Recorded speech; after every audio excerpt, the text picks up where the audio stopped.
unlimited money, where would you live? I'm talking upper 1%. Where would you live? Money's not an issue. You can live wherever you want. Where would you go? I got to pick one place. You'd probably go California, wouldn't you? Would you go Manhattan? I'd go Manhattan Beach. Yeah. I'd go Manhattan Beach with a view of the ocean. Because you're not worried about the tax. Because if you have that much money, you're not worried taxes. It's a very inflation. hard place to argue with. When you wake up and you look out your window, your large panes of window, and it's 75 and breezy, and there's the ocean, and I can go stroll and play some tennis, get a workout in, walk the beach. Don't have to drive. So that eliminates traffic. Get myself a delicious cup of coffee from my coffee spot. Dodger game's not too far. And if I do have to drive, I'll get in my golf cart or my electric scooter and go down to Manhattan Village and have a nice meal at Love and Salt with my lady. It doesn't get much better than that. Now Napa Valley, Marin County has got something to say. Yeah, but Santa Barbara, there's just not enough. Not enough life. Napa. There's not. Yeah, not enough life, right? I mean, I don't need to be right on top of people, but I don't. But LA is a real city. It's just the traffic. LA is it's just the traffic. Get rid of the traffic. But when you're in the bubble of Hermosa Beach, Manhattan Beach, really hard to argue with.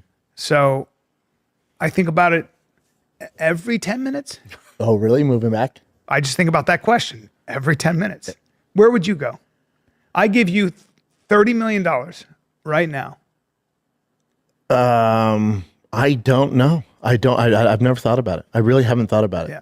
There's certain parts that I miss about LA, but I don't, because I got to go there. I was there 2 weeks ago shooting the show. I got to go back this week shooting that show. That traffic is so bad where it makes me go, fuck this, man. So and then also you see how everyone's on top of each other, how busy it is. Yeah. I'm like, oh. And God. here's the other thing. After coming out here. Yeah, and here's the other thing about it. The truth is, crime too. I also want my children. So when my children are happiest and thriving, that's where I want to live. So in a way, when you ask me that, it's not Hermosa or Manhattan. It's not Hermosa or Manhattan. Now I'm asking because you have older kids, but you have little kids too. Little kids too. Let's see. That's a different question. It's a different question because the people let's in say Texas kids are really old. Let's say kids are older out of the house. All of them are older out of the house. You're probably going Manhattan. I'm going Napa Valley. I'm going Manhattan. I'm going maybe somewhere in Europe, but no, not really. But I mean, you're not going Europe. No. But Manhattan Beach. Hermosa Beach. I mean, it's so hard to argue with. It's just like, how do you argue with the beach and that? I'm a little different because I really don't go out. You're more of a people person. You'll go out, you do your thing. Yeah. I'm good if I just had a lot of land and if I had my own shop and I can have people come there. I'm good with it. Yeah. Yeah. It depends on what your needs are. But when you see the ocean every day, it's hard to argue with that air. There's something about that ocean, man. Yeah, here's the thing about the ocean. I mean, it's cool to see, but I don't go to the beach. Don't get me exactly. wrong. No, you're not going to find me at the beach. I love the beach. Sure. I love the beach. When I first moved to LA, I was surfing all the time. Sure. I love the beach. We play beach volleyball. Great. When you're there, when you actually live on the beach, here's the thing for people that never lived in LA and people that live close to the beach. I've lived Marina Del Rey. My townhouse was on the beach. My backyard was the beach. Yes. After about 4 or 5 months, you go, okay. And you never really go. You take it for granted. Beach. We would go to the beach on a Sunday when I organized it, and that was great, and that was fun. Far few in between. Sure. And then somehow we just find a reason not to. Even now, like I'm on Lake Travis, I have access to boats, jet skis. I'll give you a boat. You won't get in it. I could have told you that. Listen, we've been here, 5 months now? Almost 6? Now that Tiger has fucking baseball every weekend, we haven't, since he started travel ball, we haven't been on the lake. We have a friend who has a boat, bought a boat. Yeah. He's on Lake Travis or on the lake, has not gotten in the boat yet. Well, that's the best. That's the advice. He goes, listen, you're on the lake. Everyone will tell you get a boat. It's the worst mistake you make. Because you're just on. It costs so much money to maintain the slip, all that fish? shit. What are you going to do? And he goes, and you're going to use it like twice. Yeah. What are you going to do? You want to go swimming? Okay. Yeah. Cool. You have a pool. You want to get in the lake. Yeah, it's just is what it is. You can get on, if you where like would to you live, drink on the Chin? boat. Money's not an issue. Where would you live? It's funny you say that, though. I've never really thought about that, but when we were in Nashville, I think for one of your shows, we went to Nashville, and me and my ex at the time, or ex now, but my girl at the time, we were just driving around looking at all the different houses. We're like, this would be a freaking dope ass place to live. Yeah. So Nashville. Here's the thing, because you drive around, don't place to live. Here's the thing. What you realize is any state you go to, Tell them. there's going to be a part Tell 'em. that you would be happy to live in if money's not an issue. It's every state has that area.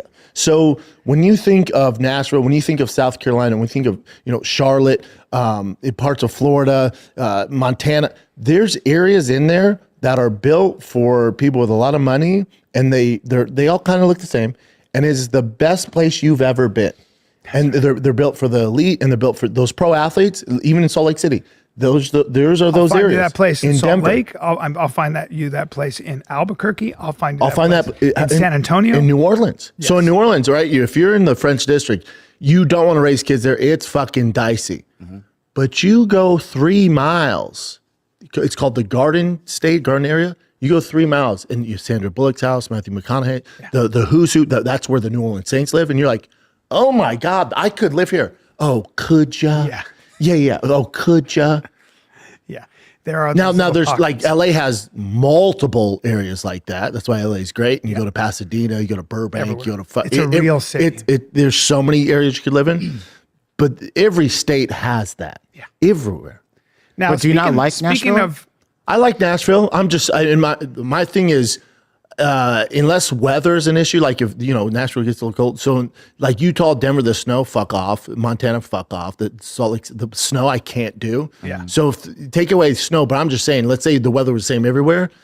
If you live in one of those areas, it's awesome everywhere. yeah, Everywhere. yeah, Yeah. New Jersey, dope. yeah.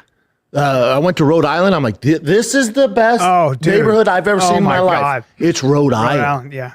Providence. You go to certain, dude, Star Island. You go to certain parts of South Carolina, like, oh my God, I could live here. Oh, yeah. Mississippi. Yeah. The United States. It's I fucking agree. awesome. Yeah, money buys you real comfort and a nice view. And certain places are cheaper though. Yeah. Oh yeah. Yeah. Yeah, you can get yourself a crazy house for $800,000 in Mississippi. And it's fantastic. It's a whole different level. Let's take a little break here. Listen. Callen is so depressed and so done. So tell Schaub he wants to move back to California, and he thinks about it every 10 minutes. Every 10 minutes he's thinking about it. Remember, Callen only moved to Texas because he got a residency at Joe Rogan's Comedy Club. By the way, Brendan Schaub was just there doing Story Wars with Louis J. Gomez. Look forward to those clips coming up soon.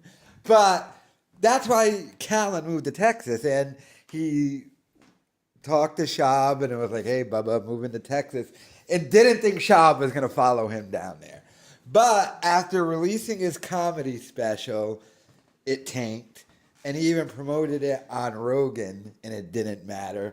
I think it's dawned on Callen, oh, I thought moving to Texas was going to be a boost for my career, stand-up wise, and all right, dummy followed me down, but maybe podcast wise, because we're going to be right next to Rogan, and we can go on to Rogan, and it'll be like the good old days. We'll go on to Rogan, and then our numbers will jump up, and that doesn't exist anymore. So now he's just sitting there depressed and like, oh, I might as well just go back to California. So something tells me this might be Callen's plan now, that like maybe a couple of months from now, Callen just goes to the shop. Look, Bubba, can't do it. Don't like it down here. Going back to California, so I guess we can't do the pod because you love Texas now, Schaub. So you stay. Me go, you stay. No follow. You got Rogan here. You love Texas. I'm a California guy, so I got to go back and podcast over. So something tells me that's probably going to end up happening in the very near future because Callen is depressed after that special tanked. And his whole plan of fresh start right next to Daddy Rogan.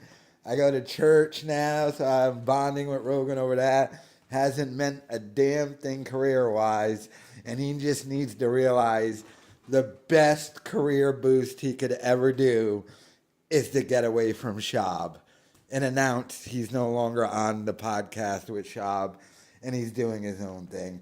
But let me know your thoughts in the comments. One of my betting rules to the UFC. If you see a guy from a stand, like if you see some dude from like Uzbekistan, it's like pick him. That is going to murder someone, dude. Yeah, they're all Teen Wolves. They're jacked, dude. They're absolutely different than white people. They are not white people, dude. For sure. If you're from like Georgia or Teen Wolf. yeah, Khabib is not a white guy. He's something else, dude. Catch him He's driving. Terrifying, bro. He probably has a professional driver just so he can surf the top of his van everywhere he goes. I'll tell you what, I'm also back on my lib shit. What's up? I watched just a video today of, it was at the UFC when Trump's cabinet was there, and they do that thing where the camera gets in front of you. Every single one of them was like, Trump's cab? all the bros. Fucking Marco Rubio was like, it genuinely pissed me off. They're drinking that Zucker juice, bro. Makes me Zucker. wanna, I didn't know they were broing out. I'll show you. It's gonna fucking piss you off. You can't be a Repub after you see this. Really? Yeah, that's Trust tough. me, daddy. Bro. Hold on. These are the bros. Mark Ingram being funny. Sick. Deion Dawkins, beast. Yeah. Licks his wife's face. Nice. Beast. Awesome. Now, RFK keeps it classy. Yeah, he This is how a does. politician should do it. Yeah, true. Uncomfortable wave. Here's the head of the FBI. Cash Patel. Gabs. Hang loose. Who's that bull? Marco Rubio. That's Rubio. He's allegedly on T. Bro. Dude, We can't have our cabinet doing that. No, they can't. You got to keep the cabinet locked away, dude. I never thought of it. Cash Patel's an Indian in the cupboard. He truly is. The FBI director. What's going on? You fucking kidding? Yeah. Maybe we should all take a step back, man. Everyone needs to chill. back in the fucking Those guys West Wing. aren't as cool as they think. No. The libs are probably as gay as they are being accused. Yeah, for sure. But Keep it classy. RFK did the right thing. He did. Just next to his bed. Next to That's the what I bed. want out of a politician. I think Patel ruined it because Tulsi's Hawaiian. So that's probably what that was. That's her jam. And Patel beat her to the punch. This could be an ancient Hindu symbol. It's like, I don't know what to do. They do have the best ancients. I went to the Cyril Gane, Francis Ngannou fight with Rogan. So I was front. It was just me to the cage. I was sitting in front of the cage. And it's terrifying, bro. It's so scary. You see those dudes get in there. You're like, and it's funny because you could see my face the whole event. So everybody was texting me like, yo, relax. Like, the whole fight, I was like, just a checked leg kick. I was like,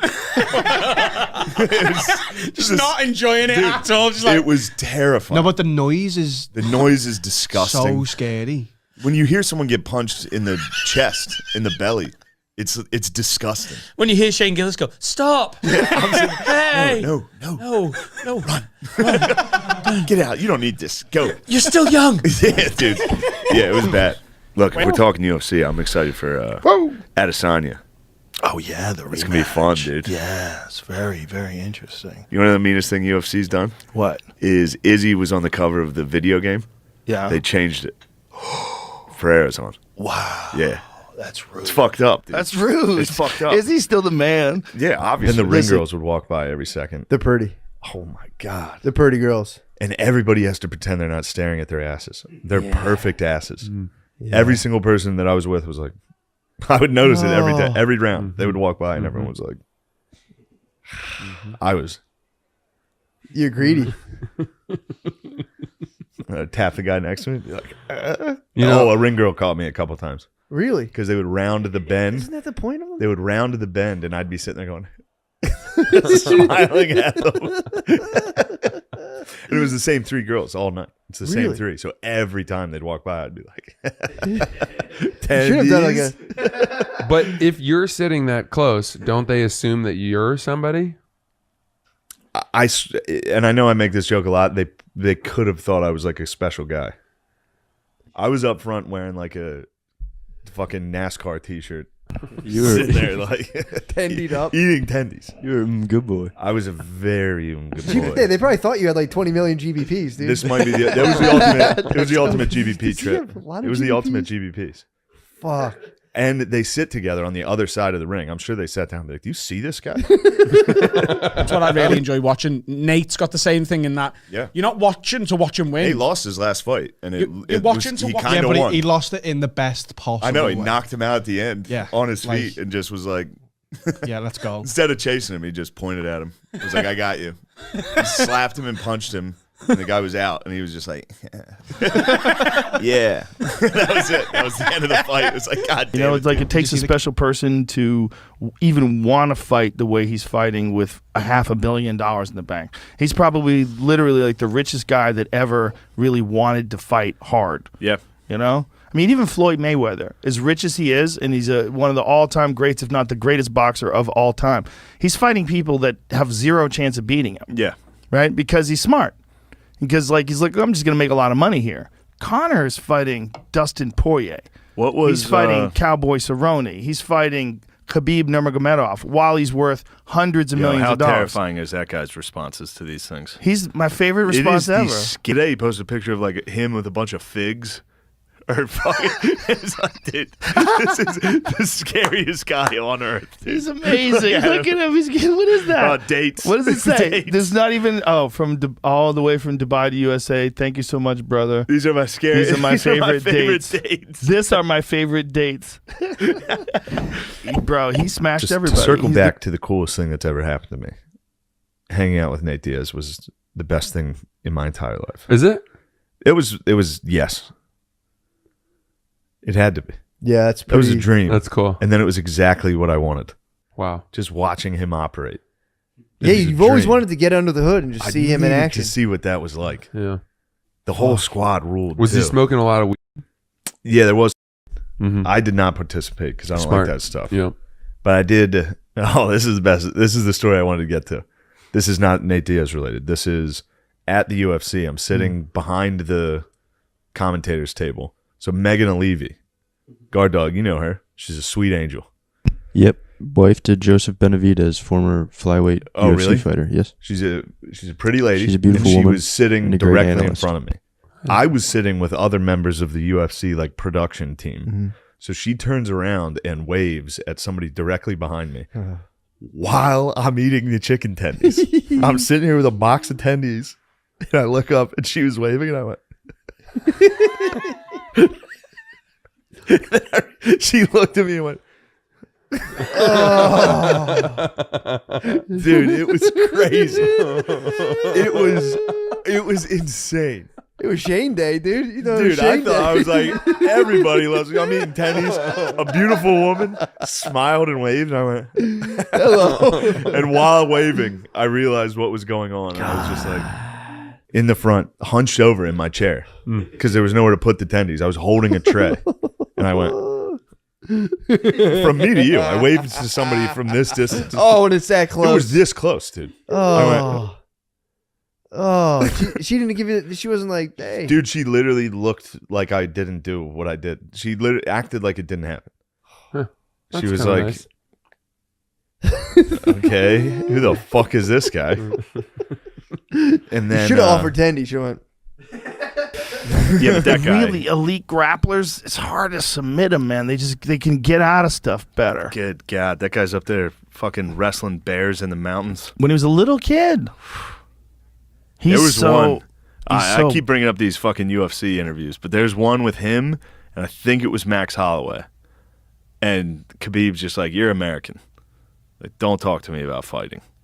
Wow. And it was just like, wow, terrifying, bro. that fight never took place. They pulled Max. Oh, really? Yeah, Max was cutting weight, and the New York Athletic Commission decided he was too skinny. He couldn't make it. Couldn't make the weight. Like Yeah. the last fight that he had with Calvin Kattar is like literally one of the greatest performances I've ever seen inside the octagon against Calvin, a guy who's like really fucking dangerous, man. Like real scary guy. Conor needed Khabib. He needed someone who's a no nonsense guy. because he's all about all this style and all the the fucking Talking shit. expensive watches and driving around on a Rolls. Look at this, we're half a Billy. Three men died making this watch. Yeah, exactly. What a truly bad thing to say. But meanwhile, Khabib drives a Toyota truck. Yeah, bro. And he Of lives in course the he drives a same house Toyota he grew truck. up in.